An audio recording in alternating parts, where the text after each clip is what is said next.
Good afternoon, everyone. I'm Sal Greco, and you're watching the Sal Greco Show. Thanks for tuning in. If you're watching us on YouTube, on the Files Unfiltered YouTube channel, please hit the like button, the share button, the subscribe button, notification button. Also, if you can, you go to the Sal Greco Show on YouTube. You can watch the segment videos and also some of the prior episodes. Don't forget to do the same over there if you can. And today I want to say there's a lot going on, but before all of that, I left everyone off on the last show talking about me going to Highlight and was a little bit of experience there. So on Friday night, I was at the Magic City Fronton watching Highlight, and my team was playing. My team, actually the team I like, and that's the Highlight Chargers. So this is a little bit here of what happened on Friday night. So I'm trying to give everyone a look at what Highlight is. So you see, it's kind of like a handball and tennis. It's just slightly a little different. This was a major sport back in the day in Miami. Also used to be up north, and trying to revive this in Miami. It's been a league that's been going on for quite a few years now. So this was the Highlight Chargers in purple, the Highlight Devils in red. Actually, my friend actually owns the Devils team as well, and that's Mafio. He's a artist and producer and singer. So, it didn't work out too good, and we got our asses kicked. So we are now, I believe, still in fourth place. Here's the standings. You get a point for winning. There's 6 games. You have to win 4 out of the 6. If you split, it's a half a point. 3 games each. It's 6 points for each game, and each game in a set. You have to win 2 out of the 3 sets to win the game. So you have to win at least 3 to 4 games to get a half a point or a point.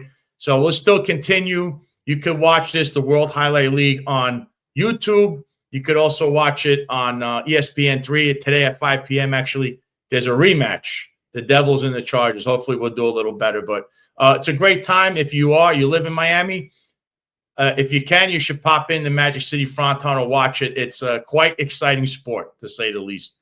Also, Saturday, I then went to I stayed in Miami, and I went to the first game of the year for me at Lone Depot Park. I went to watch the Marlins, the Miami Marlins. They were playing the Pittsburgh Pirates. There's a picture of me there at the stadium. If you just want a couple of hours to take a break from everything, this is a perfect event. You go to a Miami Marlins game where, it's not a lot of people there. You're in Hialeah. It's a beautiful stadium. I had a good time. It was a 12-inning game, though. It was at least 4 hours, and they won. And good thing last night, though, my favorite team, the New York Mets, came, and the Mets destroyed them, and I'm a Mets fan. But I do like to go to Miami Marlins game. They're an up-and-coming team. It's also a great time. I was in Hialeah, like I said. It's a good place to be. There's the Mets last night. They really wiped the floor with the Marlins last night. But again, this is a good time. I suggest take a breather. You go watch Highlight, you watch the Marlins. It's a good time. It gets away. You get away from everything just for a little bit. And also at Hialeah, I went to Di Piazza's Restaurant Pizzeria, an old school joint. It's got very New York style pizza. We'll put it like that. 50 years in the business. Sicilian people own it. It's a great time, great crowd there. So I suggest you go to Di Piazza's Restaurant Pizzeria after the game. It's about 10 minutes away from the stadium. But now we're going to get into a little bit of the news. And I was going to start with this part here. There's a story out of the New York Times that yet there's another sexual harassment story coming out of the Eric Adams administration. So, there it is. New York City cannabis boss resigns amid sexual harassment investigation. Yet this is the Sheeta Dawson who helped people start dispensaries, was accused of trying to pressure a businesswoman into a relationship in exchange for a city contract.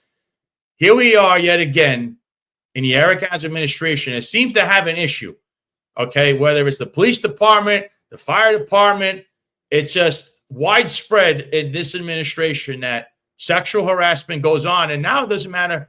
It's not just males, it's females, okay? I was going to get into this, but then something even bigger occurred. So we find out yesterday there was an arrest of 2 police officers. They were rookie cops from Queens. And apparently they were shaking down prostitutes in Queens. And it's just very disturbing here. And look at this. This is them walking them through the Queens district attorney. They had to get arraigned yesterday. They're 2 rookie cops, but one of them in particular right there, this guy, Castro. You see the picture, who he's pictured. Jeffrey Madry, the then chief of department of the NYPD, and then Kaz Daughtry, who is now a deputy mayor. At this time, he was the, or how can I say, the water boy for Jeffrey Madry, the majority of his career. And he became the deputy commissioner of operations. But Mr. Castro here, he was a cadet who worked in the chief of department's office. Okay. And then he commits this heinous act, not even a year and a half in the NYPD. Mind you, in August, this gentleman, both of these cops were modified. They were probationary police officers. They shouldn't even be on the job, yet they were allowed to hang out in, I think, a Bronx housing, Viper unit. They should have been terminated immediately. You know why? They broke the protocol in the NYPD. The body camera wasn't even on. And then to top this all off, Jessica Tisch, the police commissioner, look at her statement. It is a privilege to wear the NYPD uniform, and that any official who violates the public trust that comes with the job will be investigated, exposed, and held fully accountable. That's a very timid response, okay? And she has done absolutely nothing to root out corruption. These 2 should have been terminated. Forget about resigning. The minute you find out that this is going on, and you could ask anyone in NYPD, a probationary police officer is terminated. They have no due process because that's the point. This isn't like we caught these 2 officers wearing white socks. They committed a crime, and they were being investigated because they didn't turn the body camera on. I'm just going to make a sneaky suspicion here and say, well, at the time, it was Kaz Daughtry and Jeffrey Madry that were full of power and somehow were trying to keep these guys hidden and got involved and said, we're not going to terminate them yet. Because why? As we have now learned under Quatisha Epps, the former lieutenant, Captain Gabby Walls, who's still in the NYPD, they have 2 major suits involving sexual harassment at the hands of Jeffrey Madry. Somehow, this deputy chief, Scott Henderson, who's still a borough commander in Brooklyn North, and it's just, I don't know, you want to call this a grooming operation, you want to call a sexual harassment operation, but it's clearly they had a problem, and it's widespread, it's institutionalized for many decades, probably not as prominent, though, as it is today, where it's on steroids, okay? And I'll get back to Kaz Daughtry later on in the show. But for today, I have a special guest. And the guest I have on today, I'm going to just show you here. Here's one book I think everybody should read, The Bush Crime Family. The author of this book, who's going to come on in a couple of seconds. And, of course, this one that everyone knows, The Man Who Killed Kennedy, the case against LBJ. He's a journalist, political consultant.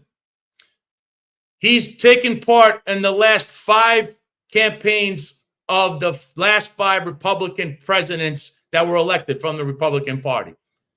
He's a fashion icon.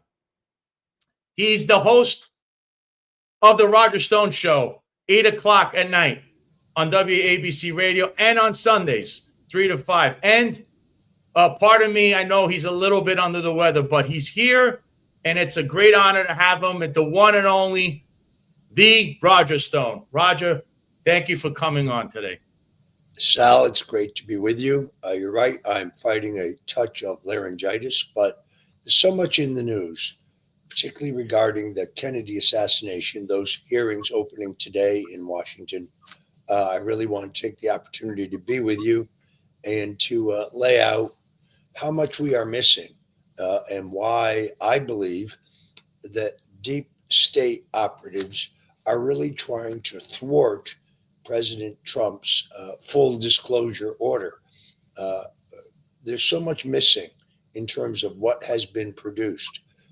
And no, I don't think this is not the fault of Tulsi Gabbard, who was operating in good faith, nor is it the fault of Anna Paulina Luna, who I think is really trying to get her arms around how much is missing.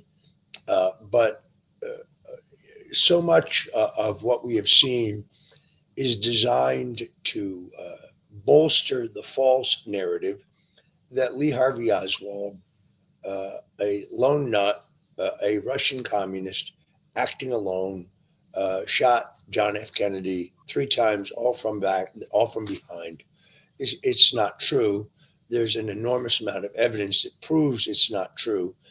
But even the witnesses in today's hearing seem to be designed to bolster that false narrative. And it's important. I saw recently, I guess it was Ben Shapiro, who said it's really not important. It doesn't matter who killed JFK.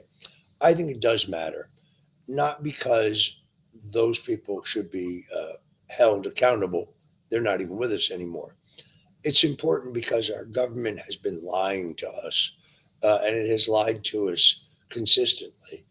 And Sal, there's a direct line from the assassination of Kennedy to the removal of Nixon in a silent coup, to the attempted assassination of Ronald Reagan, and to the 2 attempted assassinations of Donald Trump. It is one line in history, and those are all, unfortunately, connected events.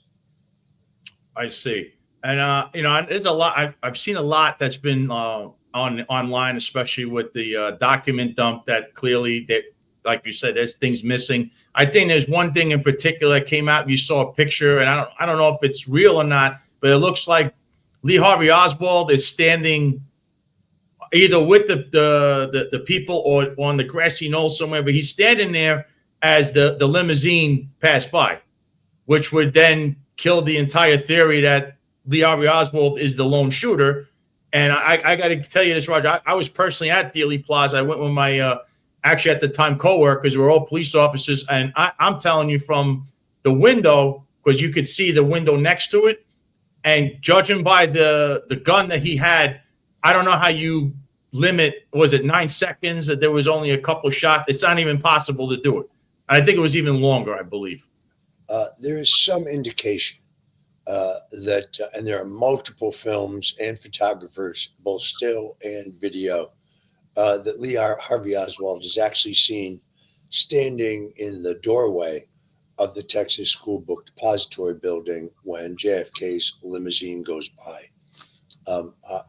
NBC has refused to turn over the video to any government authority.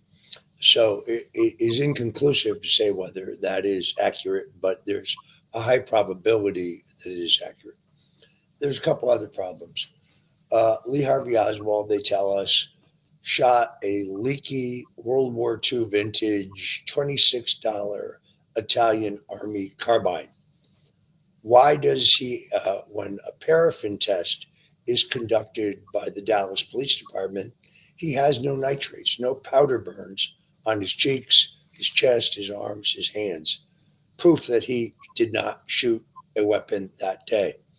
Secondarily, they tell us that he shot this Carcano rifle. Yet, as I have demonstrated, 3 police officers from the Dallas Police Department, Constable Seymour Weitzman, Deputy Sheriff Eugene Boone of the Dallas Police Sheriff's Department, and Deputy Dallas Sheriff Roger Craig, all testify that the rifle they found on the 6th floor of the Texas School Book Depository was a German precision rifle, a Mauser, a 7.65 Mauser stamped on the barrel of the weapon.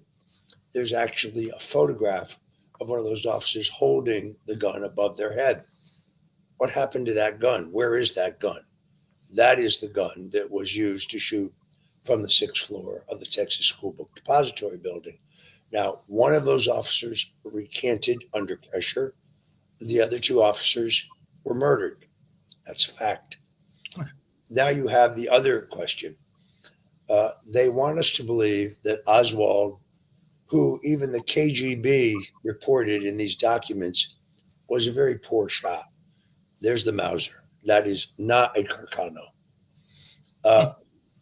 Where they want us to believe that Oswald shot Kennedy 3 times with precision, a moving target, hid the rifle, and ran down 4 flights of stairs from the 6th floor to the 2nd floor, where he was calmly seen eating his lunch 90 seconds after the final shot.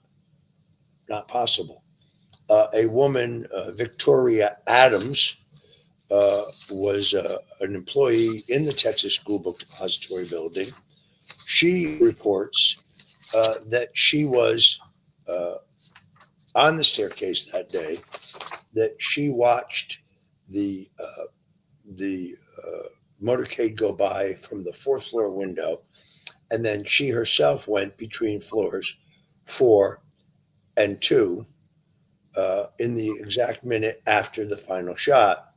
She neither saw nor heard Lee Harvey Oswald. Now, this is a wooden staircase. So had he run down the staircase, she most certainly would have seen them. No accounting for that. Then you have the additional issue of the fact that Oswald is, when he's located by a Dallas police officer, calmly eating his lunch, drinking a Coke, eating an apple. He's not agitated. He's not out of breath. That's because he did not shoot anyone. What he says in the street, "I'm a patsy," when they parade him out in public, which, Sal, you were a police officer. How often do you take a murder suspect, someone particularly who's accused of murdering the president, and parade them out in public? Very unusual, unless, of course, you're trying to set them up to be killed. Then there's Jack Ruby. The Warren Commission tells us that he has, quote, "no known connection to organized crime." Ridiculous. Jack Ruby, also known as Jack Rubenstein, had worked for Carlos Marcello, who is a chief of the mob, ran the mob in Texas and Louisiana, and had worked for him running his casino in Havana, had worked for him as well in Chicago. Jack Ruby is clearly a connected guy. We never get a reasonable motive for Ruby's act. He says publicly he felt sorry for the Kennedy children, which I doubt was his motive. But none of this adds up. Now let's go back to Marcello. Marcello is recorded in his jail cell secretly by the government, both before and after the Kennedy assassination. And he brags about the assassination of Kennedy, saying he ordered it both before and after. Where are those audios? Or at least where is a transcript of those audios? This are not among the documents released by the JFK assassinations records collection at the National Archives.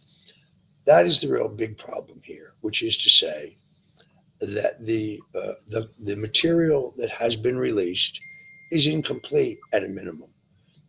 It specifically, the president ordered the release of the JFK assassination documents archive collection, pardon me.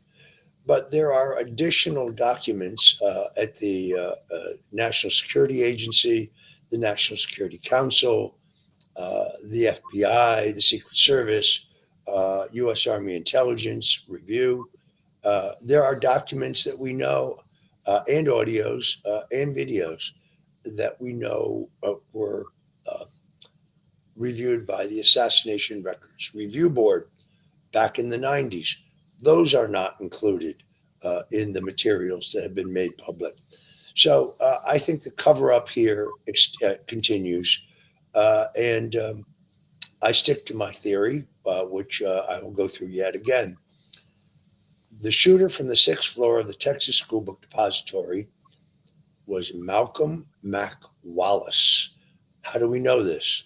Well, first of all, Wallace left his fingerprints, several of them, on the cardboard boxes and on the windowsill of the 6th floor Texas School Book Depository window from which Kennedy was allegedly shot. We know they're Wallace's fingerprints because there he is, Malcolm Wallace, because he was arrested in 1951 for first-degree murder. He murdered a man named John Douglas Kinzer, who was attempting to blackmail LBJ. Wallace is seen by 6 eyewitnesses, 3 of them prisoners in the prison directly across from Dealey Plaza, where they have a perfect view of the Texas School Book Depository building. So you have fingerprints, you have eyewitnesses.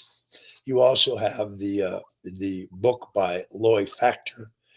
He's a Native American who says that he met Malcolm Wallace at a country fair at a shooting contest that he won, that his shooting was so good that Wallace took his phone number, told him that he would have some work for him, and almost a year later brought him to Dallas to be the backup shooter.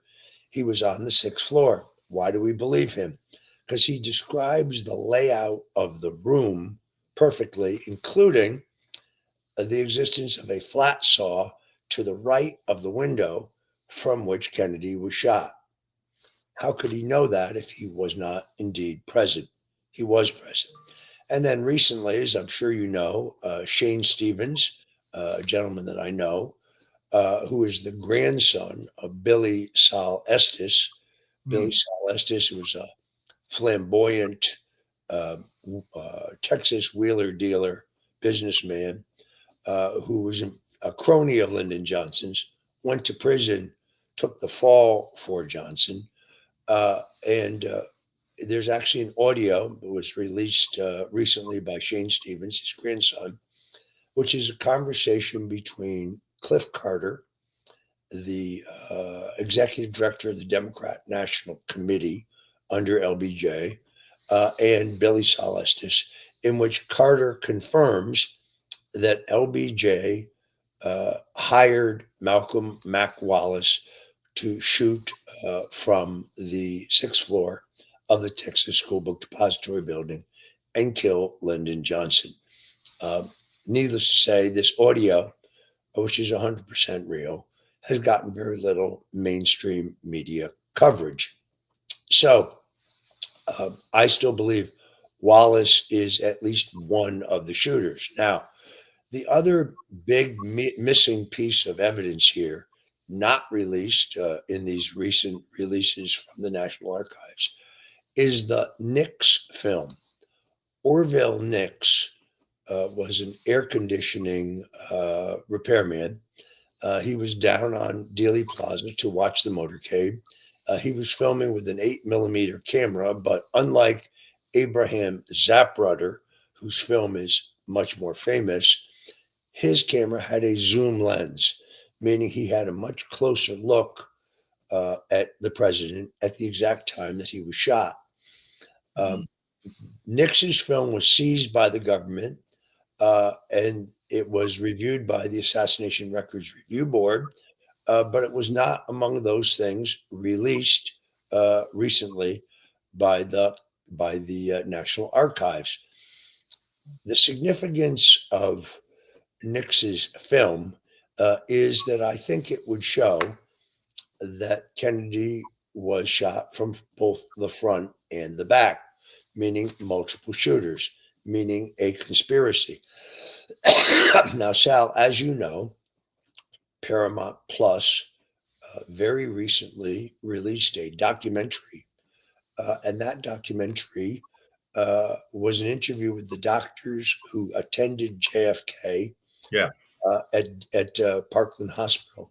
Many of them still alive, interestingly enough, and every one of them says that they saw wounds in Kennedy consistent with his being shot from the front and the back, that the wound in Kennedy's throat was an entry wound, not an exit wound. A tracheotomy was ordered. So by the time the body gets to Bethesda Medical Center for the official autopsy, it has been obscured that there's a blowout wound in the back of Kennedy's head the size of a grapefruit. But by the time the body gets to Bethesda Medical Center, that has been patched, has been repaired, and is not reported in the final autopsy.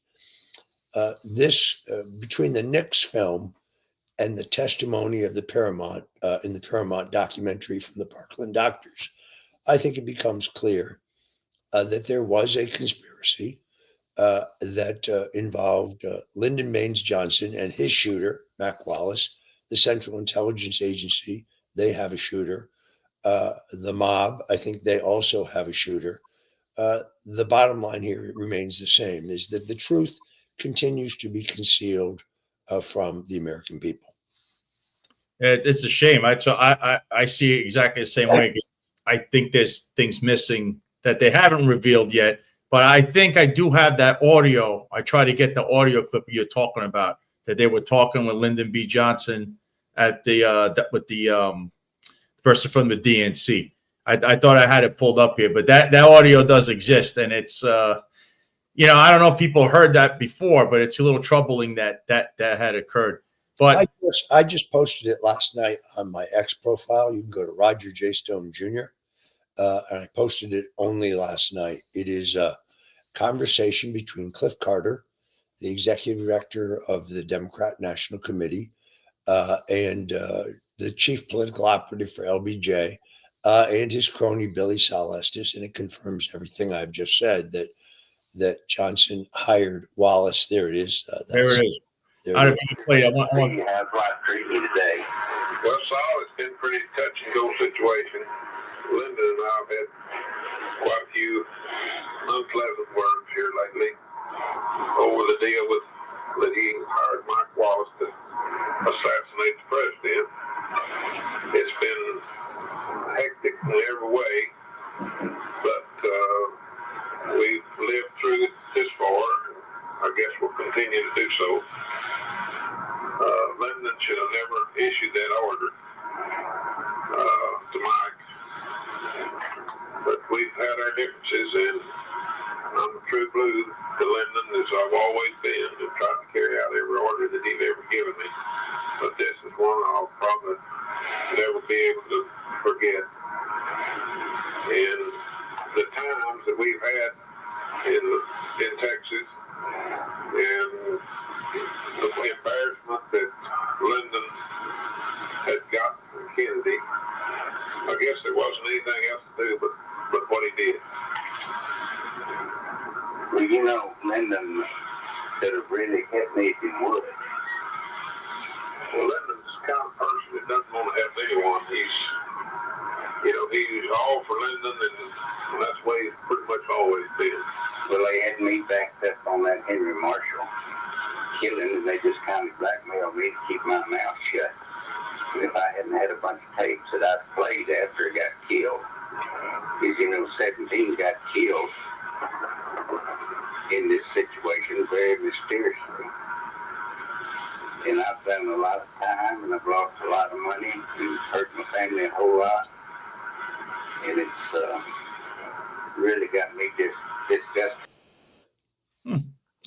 Yeah, I think that is a historic piece of evidence. And of course, the other piece of evidence that I've talked about, and really which started me on the Odyssey, which led me to write my book, The Man Who Killed Kennedy, The Case Against LBJ, which I really recommend to people because I think I bring the whole thing together. Yes, there was a conspiracy. Yes, the CIA had their own motive. They were upset with Kennedy's handling of the Bay of Pigs fiasco. For decades, conservatives like me believed that the invasion of Cuba failed because President John F. Kennedy failed to provide air support for the men storming the beaches. But I later learned that the Bay of Pigs plan, which really originated under President Eisenhower in a working group run by Vice President Richard Nixon, anticipated a 29, a fleet of 29 Panamanian flagged fighter jets piloted by Cuban pilots that were supposed to provide the air cover, and that the CIA canceled that aspect of the invasion the night before without telling JFK. The reason for that is because General Curtis LeMay and others in the Joint Chiefs were actually seeking to provoke a war with Russia. And they went to Kennedy as the fiasco was unfolding on the ground, as the Cuban exiles were storming the beaches, and urged him to send in the Air Force, which of course would have blown the cover of the United States. Kennedy only approved the Bay of Pigs on the condition that it appeared to be an indigenous Cuban uprising, which of course it wasn't. They were also upset about the Cuban Missile Crisis. The story that you've been told that Jack and Bobby Kennedy bravely faced down Nikita Khrushchev.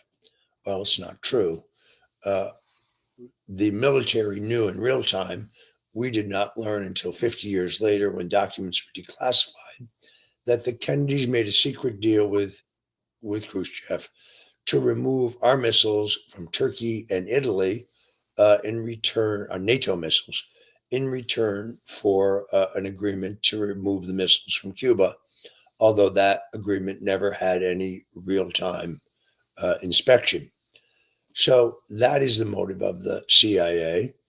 They also rationalize their murder of Kennedy because they know through the Secret Service that Kennedy has become addicted to methamphetamine.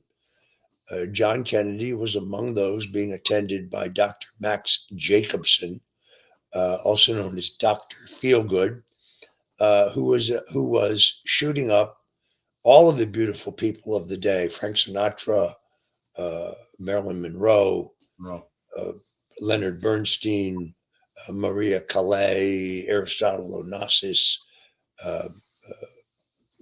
Pablo Casals, many others, Picasso, many others. With what he was telling them was a proprietary blend of vitamins and enzymes. In fact, it was methamphetamine. You can go to the manifest when Kennedy travels to Vienna for the summit with Nikita Khrushchev, and Dr. Max Jacobson is on the manifest list. He was injecting Kennedy during the trip. So this is another way they rationalized murdering him, in my opinion. So it is, I don't know that we'll ever know the truth. The CIA has done their very best to shield their involvement. And then lastly, of course, there's the involvement of organized crime.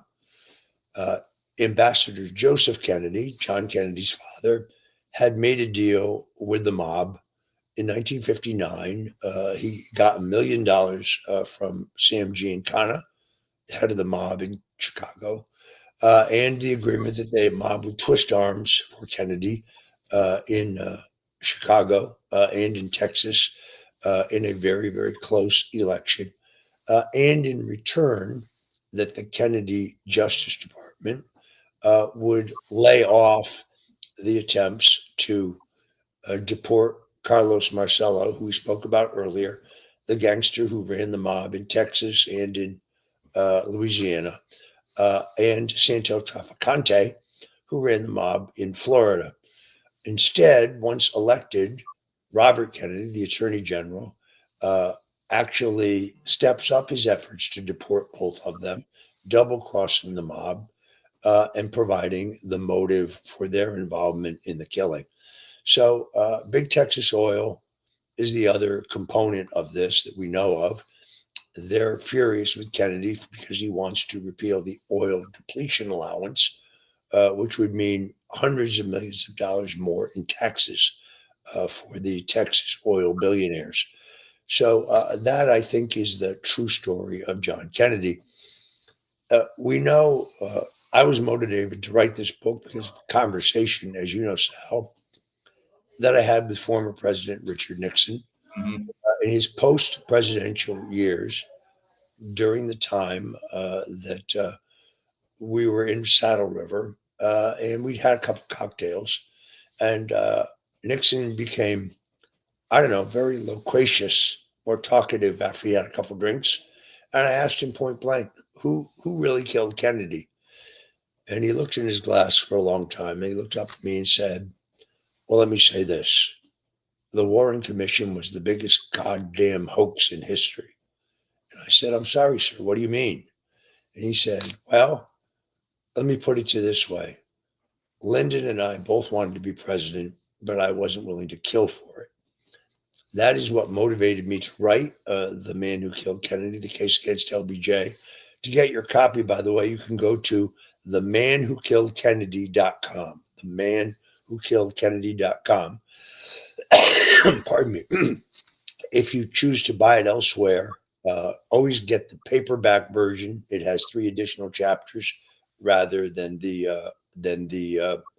hard copy, the hardcover version, which I think the paperback is much superior. I do too. It's a good read. There was a couple of things also. I remember that Lyndon B. Johnson was sworn in on Air Force One. I mean, he did a whole charade because he was already the president, because the minute Kennedy was assassinated, he's already the president, but he wanted to make a charade out of that. And there was one other instance, I think, that people don't talk about, but you always brought up, was that there was a police officer that was killed around the corner, and I think they tried to pin it on Oswald, but it wasn't him. That was a whole nother incident that happened in this. Yeah, that is so. Those, when you challenge those who say who about Oswald, they say, well, Oswald killed Officer J.D. Tippit, yeah, of the Dallas police. Here's the problem with that. Tippit is murdered. There's no question about that. But the spent shells on the ground came from an automatic pistol. But yet Oswald is arrested minutes later in a Texas movie theater, and he has a revolver. So he could not have shot Tippit. There are 3 witnesses who the Warren Commission questions about the murder of Tippit. They choose the testimony of an 88-year-old woman who admits that she has bad eyesight. The other 2 witnesses describe a man who does not meet the physical description of Oswald. This is the same thing that happens on the 6th floor of the Texas School Book Depository building. The witnesses who see Malcolm Wallace see a middle-weight, older, balding man with glasses. That is not Lee Harvey Oswald. Those who describe the murderer of Officer Tippit, they don't describe a man who is 27 years old wearing a T-shirt who meets the description of Oswald. So that is not a factor. Let's move to Nixon and then to Reagan, because I think these are connected items. Oh, of course. I did. I was going to segue into that, but because it was funny, because the other book I have here that you wrote right here, The Bush Crime Family. Speaking of Bush, he was one of the people that happens to be there in Dallas. And he's also someone who he was also connected to Richard Nixon during his presidency when he worked for the CIA. And then this incident to Ronald Reagan, attempted assassination, which happened 44 years ago this past Sunday. And you know a lot about that also. And there's going to be things you're going to say here that people haven't heard yet. So take the floor with all of that, Roger. Yeah, I mean, Nixon is taken down in a silent coup. There have been documents, declassified CIA documents within the last year. Excellent piece on this by James Rosen of Newsmax, by the way. You can find it at Inside Politics, which prove that the CIA knew in advance about the Watergate break-in, that they infiltrated the burglar team, and that they purposely bungled the break-in to bring down Nixon. But now fast forward to the assassination of attempted assassination of Ronald Reagan. President Donald Trump needs to order all of the documents pertaining to Reagan's attempted assassination be made public. The government has never published a report. What we have is a statement by Vice President George Bush that an investigation was conducted and that no conspiracy was found. Here's what we know. John Hinckley Jr. Was always in front of Reagan in a crouching position. He got off 5 shots. All 5 shots are accounted for. None of them hit Ronald Reagan. Reagan was hit from above and behind. That is an indisputable fact. There are eyewitnesses, such as Judy Woodruff, who was then at NBC, who reports seeing a man on a balcony above the entrance of the Hilton Hotel, holding what she described as a weapon. Now, there's a number of discrepancies here.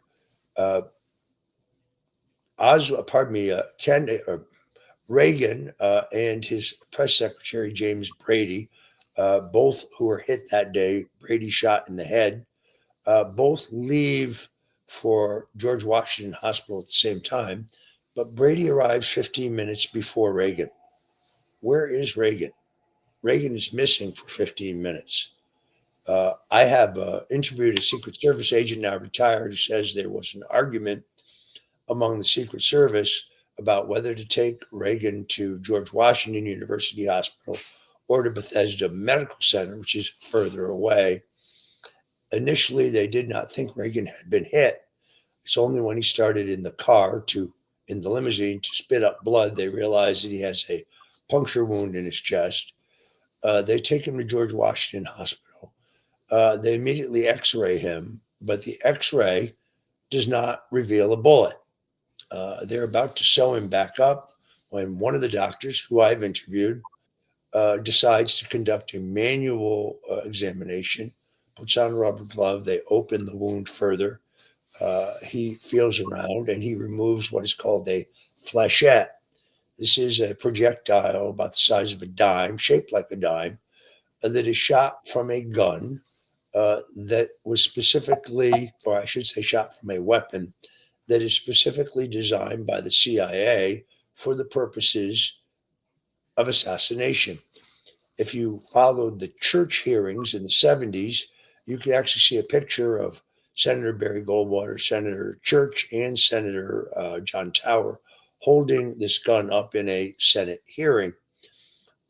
This is further evidence that this was an assassination attempt, which the CIA was complicit. Now, a little bit has been written about the relationship between John Hinckley Sr. And George H.W. Bush.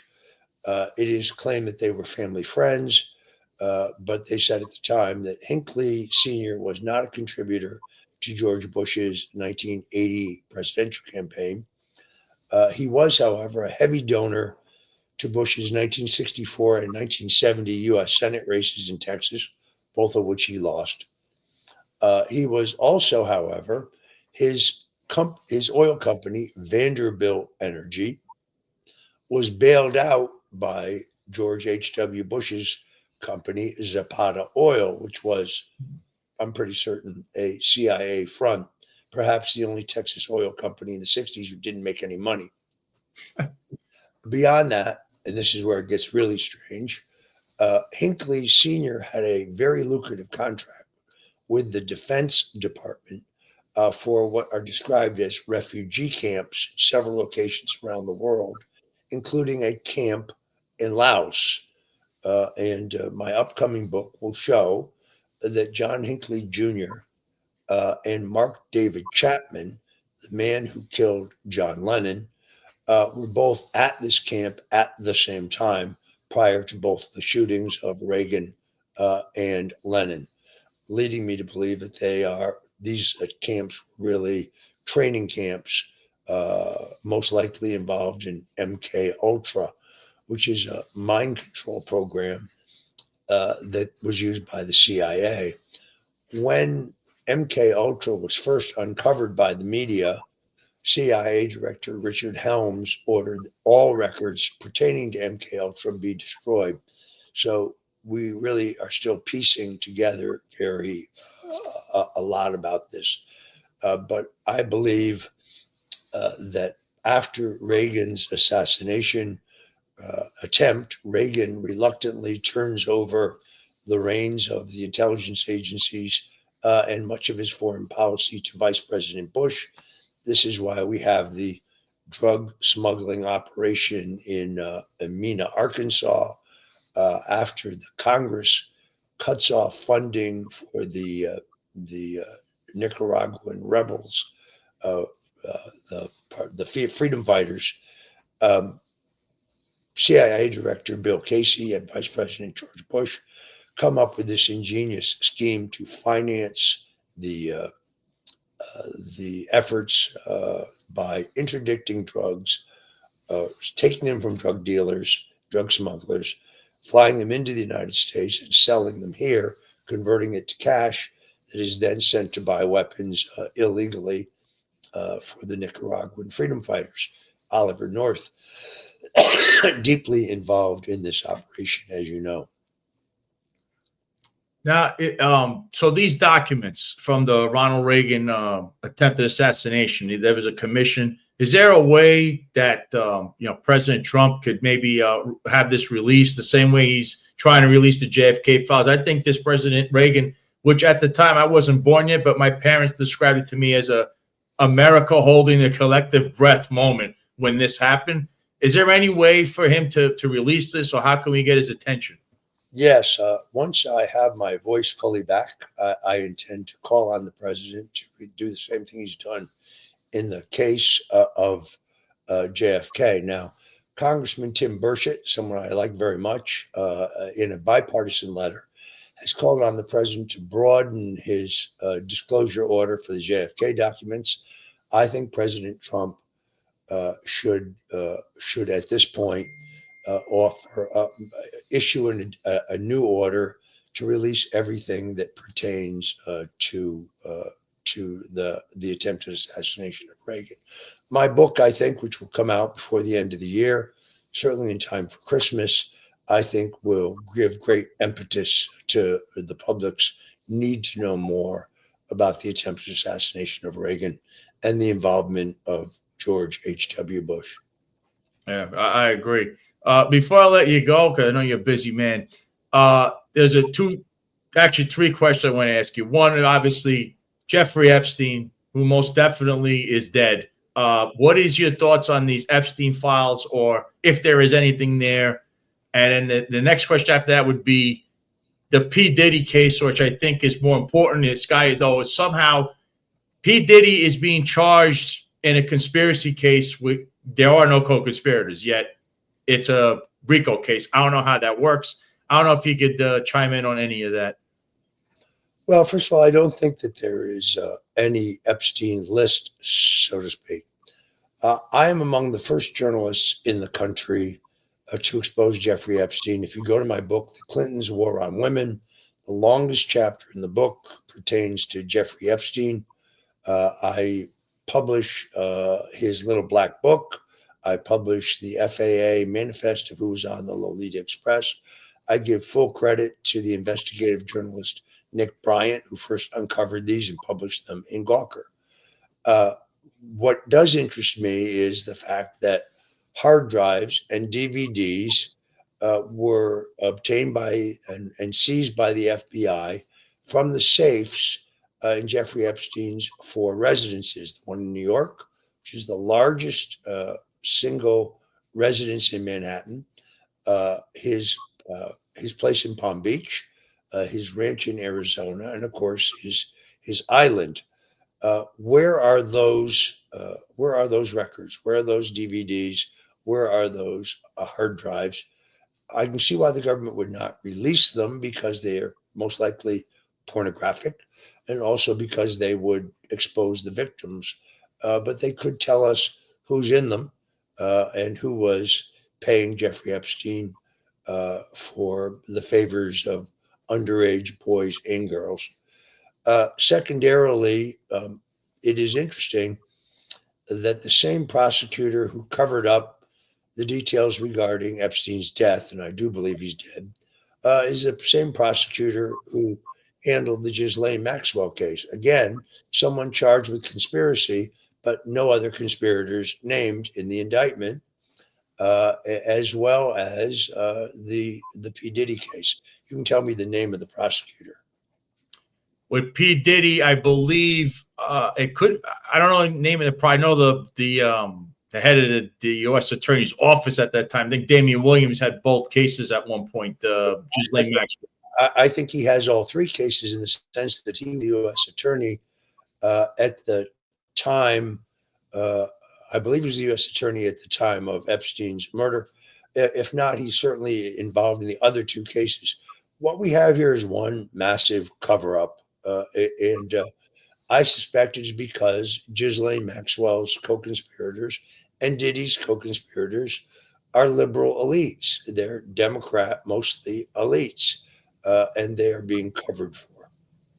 Yeah, that's right. I just find this connection because you see P. Diddy's case. I think Marlon asked something here about it.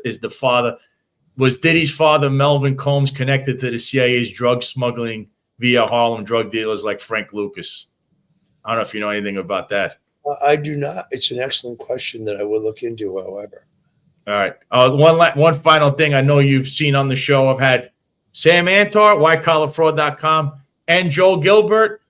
Absolutely a bombshell revelation on Tish James, who, campaign finance thing. She's got a lot of things there. There's mortgage fraud. Apparently, she married her own father to commit mortgage fraud. And, of course, we know she likes to hang out with mob associates in a place that had human trafficking in a nightclub, but the police department loved. So, and there was nothing on, and no one ever did anything there. So what are your thoughts on the whole Tish James stuff, all these revelations coming down on her? Look, I think that there's very substantial evidence that Tish James engaged in federal income tax evasion, mortgage fraud, financial fraud, and campaign finance fraud. This is very typical of those on the left. Always accuse your opponents of that which you yourself are guilty. And therefore, she tried to fabricate crimes by Donald Trump, crimes that she herself is guilty of. Now she's trying to leak damaging grand jury testimony in an effort to hurt Andrew Cuomo and his comeback bid to become mayor of New York City. If I were her, I would worry more about my own problems. Tish James also covered up sexual assault by her chief of staff against at least 3 women, one of whom filed a lawsuit. She got herself separated from that lawsuit 3 weeks ago. But what's amazing to me, Sal, is that there's no reports whatsoever about this in the New York media. Nothing in the New York Post, nothing in the Daily News. Tish James has a world of hurt coming. There's no doubt about that. Yeah, that's what I would implore anyone in the DOJ and especially in the White House. You should definitely have an investigation open on Tish James for an assortment of criminality underneath her book. And of course, just look at that nightclub and look right there, and there's a whole mishigas going there. But to be continued, Roger. Roger, where can people find you? Where can they buy your books? Because obviously, you are a New York Times bestselling author with numerous books. You told us about 3 of them. There's more. There's Stone's Rules, which I follow, and I'm sure other people do. So just let everyone know where they could buy the books. The best place to go is stonezone.com, stonezone.com. You can subscribe for absolutely free. And, of course, every evening at 8, I'm at WABCRadio.com, WABCRadio.com for the Stone Zone. And then on Sundays from 3 to 5, the Roger Stone Show, once again at WABCRadio.com. Sal, great to be with you. Sorry to be a little under the weather here with my voice, but I felt it was important that we make all these key points. God bless you and Godspeed. Thank you, Roger. God bless you, and send the president my regards. So, folks, there you have it. There's a lot to be that was unveiled there. You heard a lot about the JFK files, the assassination there of JFK, the attempted assassination of Ronald Reagan, which is something that affected a lot of us, especially my own family that were big Reagan supporters. And like I said, that was a moment where America collectively held their breath because some people were still alive, and many were alive from when JFK was assassinated, and to see it happen again it was just unfounded to even believe that happened. But there you have it's again fact-based analysis.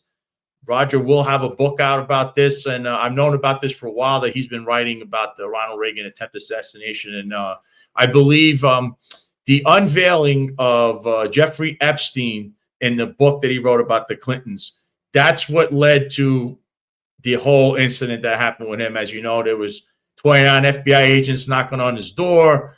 There was a witch hunt. They said that he lied to Congress. It was just something you never thought you would see in America, but it did happen, and it was live on television. And when you think of things that are going on in today in the world, how did that end up on CNN and the way it happened? But that's basically a story for another day. But I hope everybody liked what they heard, because I think it is very important. And so to end the show, I was going to touch up on the thing I originally was speaking about, which is, again, the New York City Police Department, and in particular, Kaz Daughtry, who now is a deputy mayor. I saw that there was another puff piece written about Kaz Daughtry. And this is 24 hours prior to finding out that his cadet apparently was shaking down prostitutes. Just another thing in a long line of issues that go on in the police department, apparently, underneath his watch. And here's another post with him. I mean, this guy is such a self-impressed. I mean, I've never seen a group of individuals that are so self-impressed like this.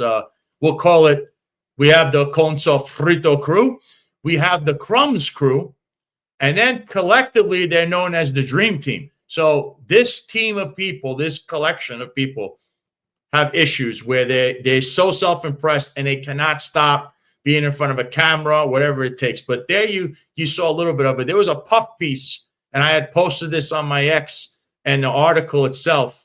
And in this article, though, Kaz Daughtry is referencing, and here it is. He's referencing retired officers talking about him, okay? And he thinks, I don't know, he lives inside his own world, and he's mentioning how, retired cops are critical of him, and it's not about all this other stuff he does. Why aren't they asking him about all the sexual assaults and harassment that goes on right underneath his nose? He's in the chief of department's office. Why don't you ask him, Mr. Kaz Daughtry, what about Quatisha Epps? You're involved in that. You were named in that complaint. I saw your name. It's not like it's not there.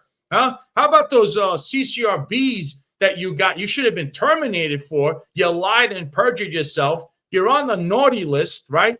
What about Gabby Walls? Huh? How about that one? Or you were standing behind Jeffrey Maddrey when he's chasing her around like he thinks she's some kind of rabbit, chasing her around, and having Scott Henderson, who disgracefully is still the borough commander in Brooklyn North. Somebody, you got to get someone's attention. How is that even possible? Okay. And Jessica Tisch, police commissioner in name only, you should step down, because you don't have control over anything. That is very apparent. You got cops shaking down people in the nightclubs, in the prostitutes. You got sex scandals, overtime scandals. And your answer is to transfer a guy from Group 1 in Internal Affairs to Staten Island and back to Group 24. How does that work? You're rearranging furniture, but everything is still the same. The room's still the same. The wall's still the same. You just moved the chair to one side of the room and the other, the part of the sofa in the other. That's a disgrace. I mean, and we're going to have a lot more about this, because here's the lead into this. And I hope everyone in One Police Plaza there, and they're watching, Kaz Daughtry. This Thursday, the attorney for Gabby Walls, along with many other cases, John Scola, will be here on this show, and we'll be discussing plenty of things that have gone on in the New York City Police Department, plenty of cases, things that people don't know about, and we're going to have that right here exclusively on the Sal Greco Show. So we're going to have another must-see event going on, and there's going to be plenty of things discussed. And of course, we have Gabby Walls' case alone features Tim Pearson and Jeffrey Maddrey and Kaz Daughtry and Stephen Henderson. I mean, it's just a disaster. We have it's just one type of behavior we see. It's like on steroids in the NYPD. They have a problem. There's a problem here. There's a problem in administration, but it's an institutionalized problem that needs a lot of fixing. So John Scola will be here, and we'll be discussing plenty of stuff that people may or may not know. And I hope it enlightens everybody. So tune in for that one on Thursday at 12:05 live here on X and on YouTube. Tomorrow morning, the Finest Unfiltered, 8:05 live. John McCarr, I think he's going to have on a guest. I don't know if I think Eric Dim will be back on Friday at 8:05 live. So check that out tomorrow. Also at 17:05 or 5:05 p.m. Eastern Time, Executive Perspective. We got Ron Lace and Rob Lukash on that one. You should check that out. Last episode they had was very informative about body cameras and just exactly how Jessica Tisch is running. And I want people to know, because the rest of the country needs to hear this. The way the NYPD has been run in New York City, you want to prevent this from coming to your town and your police department. And guess what? It probably is going on. You're just not privy to it yet. And we're ringing the alarms and alerting everyone. So with that being said, thank you all for tuning in. If you can, again, if you're on YouTube, please hit the like, share, subscribe button, hit the notification button. Head over to the Sal Greco Show on YouTube, on the channel there. Do the same if you can. If you're on X, repost this, share it out. Tell your friends, tell everybody about the Sal Greco Show. And we're going to keep this going. And, just pray for the victims here that are involved in these horrible civil suits and criminality underneath this criminal syndicate known as the Eric Adams administration. Because, I mean, this has just got to come to a head. I mean, when are people going to be held accountable? When are you going to see handcuffs come out? I guess that's the biggest question. But Thursday, 12:05 live, John Scola will be here. And I hope you all tune in. With that one, I'm going to wish everybody a good rest of your day, and I'll see you on Thursday. So this is a biblical moment. When Jesus was on the cross, he said, God, forgive them, for they know not what they do. All these Negroes who are asking me to step down, God, forgive them.